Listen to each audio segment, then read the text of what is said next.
Kila siku nafumuka mfumuko wa bei, kila siku nafumuka mfumuko wa bei.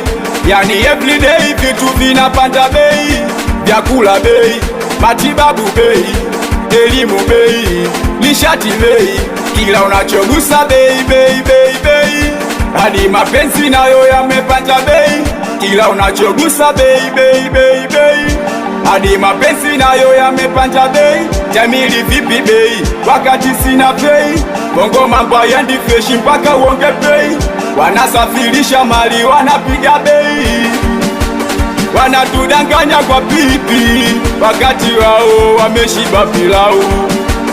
Wana feki promisi, tukishawachagua tu wanatusahau. Wanatudanganya kwa pipi wakati wao wameshiba pilau. Wana feki promisi, tukishawachagua